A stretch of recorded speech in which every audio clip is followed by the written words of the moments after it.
yourselves. No need to murmur, fellas. No man can come to me except the Father which hath sent me draw him, and I will raise him up at the last day. And so we dealt with this verse a little bit last week, and the good news for us, the Father draws all men to himself. This means that any unsaved person, Jew, Gentile, black, white, male, female, tall, short, it doesn't matter. Anyone who is mentally capable will be held accountable for not accepting Christ. Since God is drawing all men to himself, that means an unbeliever has to intentionally and consistently resist him, and they will be held accountable for that. At this point, at this time in history, God literally uses anything to draw men to him. He uses suffering. He uses tragedies. He uses good things. He uses us. He uses people to draw others to him. God uses anything he needs to draw men to himself. So if someone does not come to him, it's not on God. That's not on God. It's on that individual. So in their pride, these Jews were resisting the draw of the Father. And Jesus continues in John 6:45. He says, it is written in the prophets, and they shall be all taught of God. Every man, therefore, that hath heard and hath learned of the Father cometh unto me. And so Jesus is quoting Isaiah 54:13 right here. This is where Isaiah says, and all thy children shall be taught of the Lord. And so what do we know about the book of Isaiah, right? We've been studying this. Walking through it. It's a prophetic book. It is a prophetic book. And so the context of Isaiah 54 is the future millennial reign of Jesus Christ.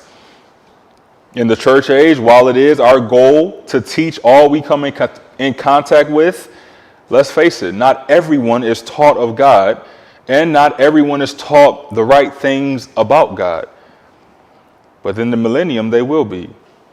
So Jesus continues in John 6:46. He says, not that any man hath seen the Father, save or except he which is of God, he hath seen the Father. And so Jesus is actually playing a little trick on his listeners, because all of them were looking right at the Father while he was speaking, and they didn't even know it. This is why John 14 verse 9 says, Jesus saith unto him, have I been so long time with you, and yet hast thou not known me, Philip? He that hath seen me hath seen the Father. So why are you saying, show us the Father? When Jesus says that no man has seen the Father, he's referring to the soul of the Father. Because the body of the Father, man has seen. They've seen that in Jesus Christ because he is the image of the invisible God. But Jesus is the only one who has seen the soul of the Father. Why? Because he is God.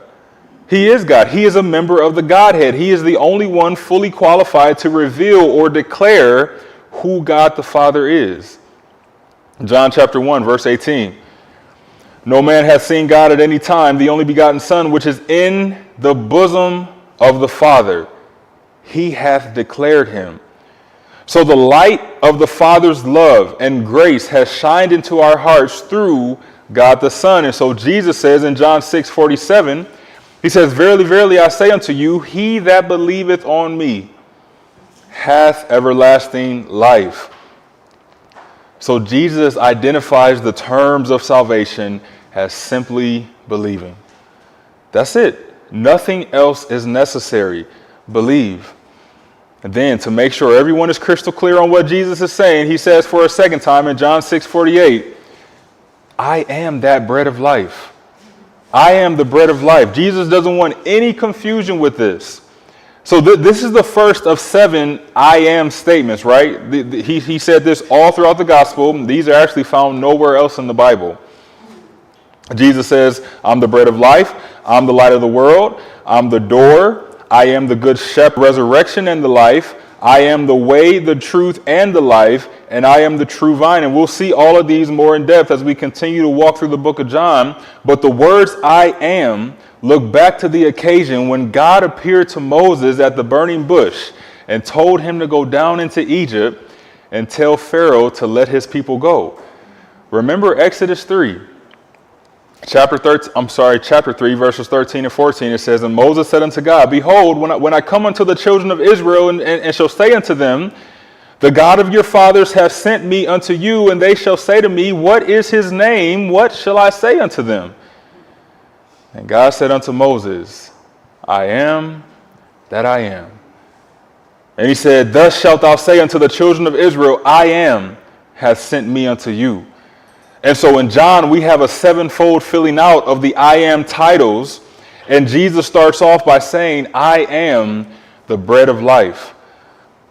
But what we can't miss is that Christ's usage of these titles identify him with the Jehovah God of the Old Testament, and it demonstrates his deity. It demonstrates the fact that he was God. This is going to be significant later on in the book because there's going to be a reason the Jews crucify him. But Jesus says, I am the bread of life. I am the one that every sinner needs. I'm the only one that can satisfy the soul and fill the void that every human is born with. This is why Isaiah 55, verse 2.